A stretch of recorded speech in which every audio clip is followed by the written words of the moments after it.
So today the madness of wiring the panel continues. That's all we're really going to do today. Probably just wire up some more CAN bus, maybe wire in some power, other stuff. So let's just get to it. And I wanted to show you guys because remember how I drilled some of these holes incorrectly? Well, I decided I was going to make these little hole punches out of the spare sheet of aluminum, and I've been filling in the holes with a clearance fit. You can see it right here and right here, and I may or may not cover these up with stickers, but it's just been bothering me that these holes exist, so I've decided to just put some aluminum in there. It is a pain in the ass because I have to sand these down manually because the hole punch isn't quite the right size, but yeah, I'm just gonna finish up doing that real quick before I get started on the wiring. Even though it is a pain, it just really bothers me that these holes here. Yeah, let's just do that. Something else I did really quickly was wire up my pitch and roll servos to splice the CAN bus properly. So I made stubs, which you're not really supposed to have to a certain extent.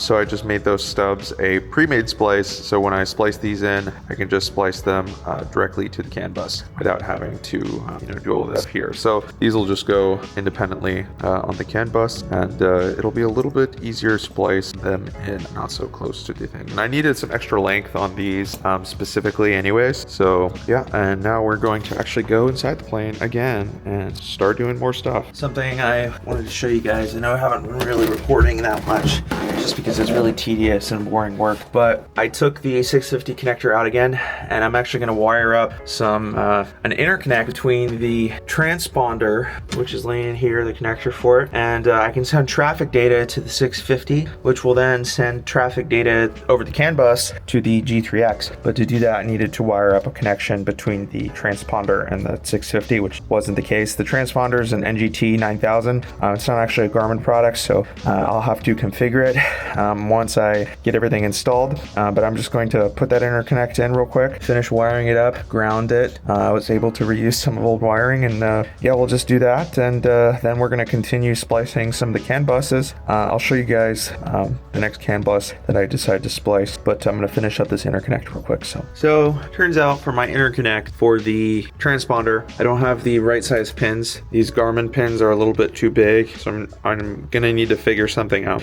In the meantime, I decided why not put these pressure transducers. So I got two of them. They're each 150 psi max. One of them I'm gonna use for fuel, the other I'm gonna use for oil. I have another also on the way that can go up to 2000 psi that I'm going to use to hook up the hydraulic system to the Garmin GE84, so we can actually see the hydraulic pressure on our G3X. So I'm just gonna wire this in real quick because I'm sort of getting tired of leaking oil. It's getting all over the place, even though I put a rag over it. So we're just gonna install this real quick.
So I'm done for today. Got a lot of stuff done.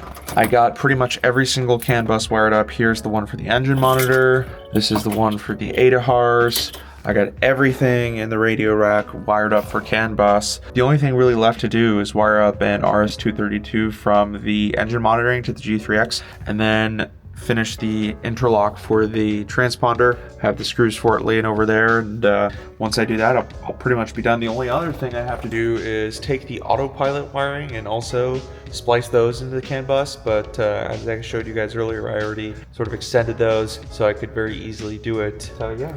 So we're done for today. I'm gonna call it, and I'll catch you guys in the next one. Peace.